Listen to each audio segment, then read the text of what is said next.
तो एपिसोड की शुरुआत वहीं से होती है जहाँ से पिछले एपिसोड का एंड हुआ था कि कैसे हमारे लिन होंग ने ना एक ही हाथ के साथ जो होता है ना लिंग जियांग के हाथ को पकड़ लिया होता है। तो उसके हाथ को पकड़ने के बाद लिन होंग कह रहा होता है कि यंग मास्टर लिन जियांग, मुझे लगता है कि तुम्हें यहाँ पे ना ज्यादा अपनी स्किल्स को नहीं बेहतर दिखाना चाहिए। तुम मान रहे हो कि तुम बहुत ज्यादा ताकतवर हो और यहाँ पे एक लड़के को तुम यहाँ पे नौकर करके बुला रहे हो, जबकि तो वो तुम्हारी फैमिली में भले ही यहाँ पे एक नौकर रह चुका है, बट वो अभी के लिए ना हेवनली स्टार एकेडमी में है।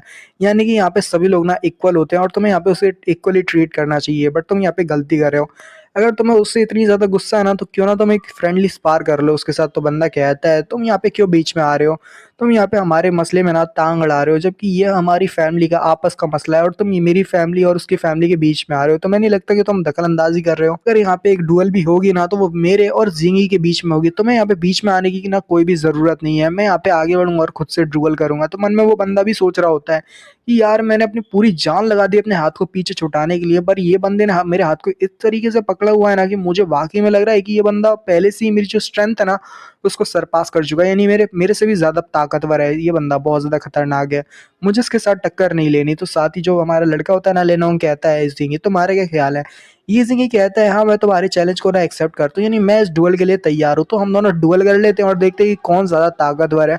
और वैसे जियान से कि लिंग जियांग अब तो मेरे साथ डुअल कर रहे हो तो ठीक है, बट एक बात याद रखना कि ये डुअल हम दोनों के बीच में होगी, ये हमारी फैमिली के बीच में नहीं है। तो अपनी फैमिली से बोल के ना मेरी फैमिली को यहाँ पे ना अगर तुम झुकाने की या डराने की कोशिश करोगे तो मुझे बहुत ज्यादा गुस्सा आ जाएगी। तो याद रखना, यानी कि तुम मेरी फैमिली को ना वापस जाके यानी घर पे जाने के बाद धमका नहीं सकते। तो साथ ही यहाँ पे उन दोनों की जो डुअल है ना वो भी शुरुआत होने लगी होती है। और यहाँ पे लिनोंग कहता है कि देखो सभी लोग ना यहाँ पे विटनेस करेंगे आज ही के दिन पे यहाँ पे लिन जियान और साथ ही यीजिंग की दोनों की आपस में फाइट होने वाली है। और सभी टीचर्स और स्टूडेंट्स आज की इस बड़ी सी फाइट को बैटल को यहाँ पे विटनेस करेंगे और यहाँ पे कोई भी गद्दारी नहीं, चीटिंग भी नहीं होगी। तो यहाँ पे लिनोंग तो ये जिंग ना टीचर के पास आता है, चूजियान से कहता है टीचर चूजियान प्लीज यहाँ पे इस मैच को ना अच्छे से आप ऑब्जर्व करिए और देखिए अगर कोई हारता है तो आप यहाँ पे ठीक से यहाँ पे वो बताना कि यहाँ पे कौन हारा है कौन जीता है। तो टीचर भी कहते हैं कि ये जिंगी वाकई में तुम श्योर हो, क्योंकि उन्हें ये जिंगी की परवाह होती है। वो ये जिंगी भी कह देता है कि हाँ मैं बिल्कुल ठीक हूँ टीचर, आप बस बैटल को शुरू कर दीजिए। मन में टीचर भी सोचते हैं कि ये स्टार एकेडमी है और हेवनली स्टार एकेडमी में अगर बच्चे एक दूसरे को चैलेंज करना और फाइट एक्सचेंज करना चाहते हैं, नहीं अपनी मार्शल आर्ट्स को एक दूसरे के साथ बदलना चाहते हैं, तो इसमें कोई दिक्कत नहीं है। यानी कि एक दूसरे के साथ सिर्फ वो फाइट करें और फ्रेंडली स्पार करें तो कोई दिक्कत नहीं है।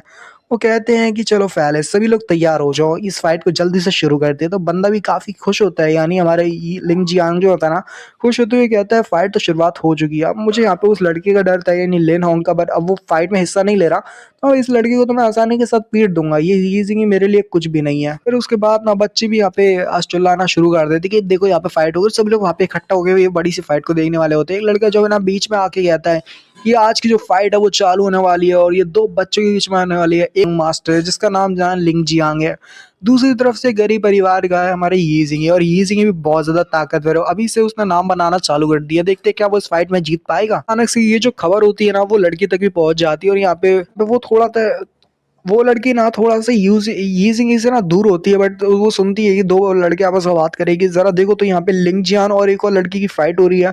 वो लड़का यीजिंग जिसने यहाँ पे सोल क्रिस्टल को यानी 6 सोल क्रिस्टल को ना एक्टिवेट कर दिया था, ग्लो अप कर दिया था।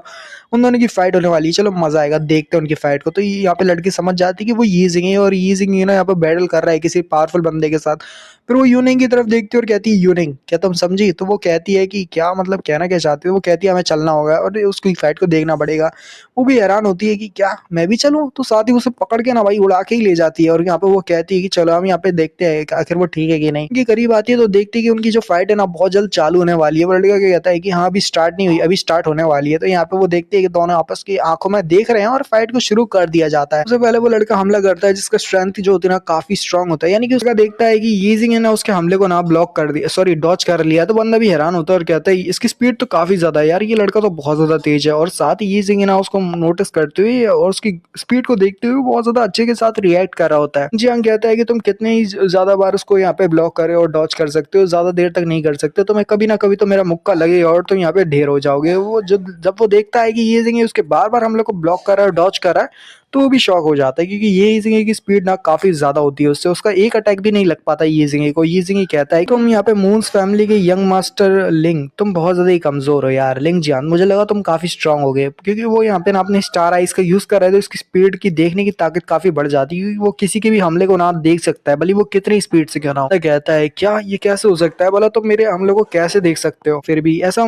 ज़्यादा अभी ना खुश होने की कोशिश मत करना, क्योंकि बहुत जल्द ऐसा आएगा कि तुम मेरी स्पीड अटैक को नहीं देख पाओगे और यहाँ पे जख्मी हो जाओगे, और तुम्हें अपनी ये जगह नहीं भूलनी चाहिए, मैं तुम्हारी ये जगह को याद दिलाऊंगा। और वो जब उसके ऊपर पावरफुल पंच मारता है ना, तो दिखा दे बिल्कुल लिन होंग की तरह ना, उसके एक हाथ के साथ उसके मुक्के को रोक लेता है। तो बंदा भी हैरान होता है कि इसने फिर से लिन होंग की तरह ही मेरे हाथ को रोक लिया, ये कैसे हो सकता है, ये लड़का इतना स्ट्रांग कैसे हो सकता है, ये पहले तो इतना नहीं था। पर यहाँ पे ये सिंह उसके पंच मारता है ना, एक पंच के साथ उसे बहुत ज्यादा प्रेशर महसूस होता है। वही वो पल था जब उसके मन में उसे यहाँ पे समझ आ गई थी कि ये सिंह वो इंसान नहीं रहा जो पहले वो हुआ करता था। ये सिंह उसी पंच में ना बहुत ज्यादा पावर लगा देता है, और उसी एनर्जी के साथ ना भाई उसे एक जोरदार मुक्का रख के देता है। भाई वो बंदा बहुत ज्यादा दूर जाके गिरता है और उसकी हवा टाइट हो जाती है, बंदा यहाँ पे गाली देने लगता है, क्योंकि उसके पास कुछ करने के लिए होता नहीं भाई बेचारा। इसी के मन में गया था यार ये तो कुछ ज्यादा ही पावर लगा दी, लगता है क्या ये वाकई में वो स्टार आइज है जिसके बारे में मैंने सुना था, पर मैंने तो यहाँ पे इसका इस्तेमाल नहीं किया। शायद मुझे ये कोई नई एबिलिटी मिली है, ये कोई नई स्किल है स्टार आइज करके। उसके हर हमले को देख पा रहा था और साथ ही उसे डॉज कर पा रहा था बड़ी आसानी के साथ, भले ही वो उसके स्पीड हमले थे, यानी कि उसने बहुत तेजी के साथ हमले किए थे। तो यहाँ पे ना ये भी अपने मन में समझ जाता है अपनी पास्ट की बातों को याद करते हुए कि कैसे जो ये हमारे यीज़ी ना, उसने यहाँ पे कैसे वो उस बड़े से पिलर को तोड़ दिया था, लकड़ी के पिलर के साथ पीछे की पूरी दीवार को तोड़ दिया था। तो वो समझ जाता है कि यहाँ पे वो भले ही सिंह को यहाँ पे चीटर कह रहा था, बट उसको भी समझ आ जाती है कि ये सिंह ने अपनी पावर के साथ, यानी अपनी जो बेयर स्ट्रेंथ होती है ना, उसके साथ ही उस बड़े से वुडन पिलर को तोड़ दिया था। यानी ये सिंह वाकई में खास है और पावरफुल इंसान है। लड़का खड़ा होता है और कहता है तुमने मुझे फोर्स किया है इसको इस्तेमाल करने पे, अब मैं तुम्हें मार डालूंगा, मैं तुम्हें जिंदा नहीं रहने दूंगा और मैं तुम्हें आज जान से मार दूंगा। और वो अपना ना फ्लेम एट्रीब्यूट का इस्तेमाल करता है और अपनी फ्लेम की पावर्स के साथ ना एक बड़ा सा हमला करने वाला होता है। ये इजिंग भी शौक में होता है कि भाई ये क्या कर रहा है। ये कहता है कि तुम्हारे जैसा एक नौकर यहाँ पे मुझे ऐसी हरकत पे मजबूर कर रहा है तो ठीक है, फिर मैं तुम्हारे जैसे नौकर को आगे नहीं बढ़ने दूंगा, आज के लिए तुम्हारा किस्सा खत्म करता हूँ। वैसे भी तुम्हें तो हमारा नौकर बन के रहना चाहिए था, बट तुम यहाँ पे एक एक्सपर्ट बन चुके हो, जिसको लेके ना इस बात को लेके मैं बिल्कुल भी श्योर नहीं हूँ। यानी कि मुझे नहीं लगता कि तुम्हें ऐसे एक्सपर्ट बन जाना चाहिए, तुम्हें यहाँ पे नौकर बन के ही रहना चाहिए। काफी ज्यादा अच्छा शो था और मुझे तुम्हारे साथ फाइट करके अच्छा लगा, बट यहाँ पे लगता है तुमने बहुत गलती कर दी ईजिंग। तुम अगर नॉर्मल रहते और हमारे नौकर बन के रहते तो ज्यादा ठीक था, बट तुमने क्योंकि एक एक्सपर्ट बनने की कोशिश की और मेरे खिलाफ जाने की कोशिश की, तो तैयार हो जाओ। वो कहता है फ्लेम ब्लेड, और इसी फ्लेम ब्लेड के साथ जब वो आगे बढ़ता है वो एक बड़ा सा हमला करने लगा होता है और साथ ही यीजिंग को गाली देता है और कहता है तुम्हारे जैसा ना बेकार कचड़ा किस्म का इंसान गांव से उठ के आ गया और यहाँ पे लगता है कि वो एक्सपर्ट बन जाएगा, तो ये सभी इम्पॉसिबल है, तू नहीं कर सकता, बकवास कचड़ा है, तू गाँव में मरेगा। यीजिंग भी अपनी पास्ट की बातों को याद करने लगता है कि कैसे यहाँ पे उसकी आंखों के सामने सब कुछ हो गया था। इसके बाद में वो अपनी आंट की बात को बीच में करता है और कहता है तुम यहाँ पे मेरी आंट को यहाँ पे ले गए और रिजल्ट के तौर पे उन्होंने खुद को यहाँ पे खुदकुशी कर ली, यानी उन्होंने खुद की फांसी लगा ली। मुझे एक बात तो बिल्कुल समझ नहीं आती कि तुम्हारी जो बड़ी फैमिली होती है ना, यानी जैसे तुम्हारी ये बड़ी मून फैमिली है, उसमें से अगर कोई यंग मास्टर या कोई बड़ा जो प्रीशियस सन है या कोई बड़ी बड़े ओहदे का इंसान जो है ना, उसको कोई जख्म हो जाए या उसे कोई चोट लग जाए, कोई दिक्कत हो जाए, तो यहाँ पे सभी लोग कितनी उसकी परवाह करते हैं और यहाँ पे उसका इलाज करने की कोशिश करते हैं और उसे काफी ज्यादा स्पेशल ट्रीटमेंट मिलती है और काफी ज्यादा वो प्रीशियस होता है।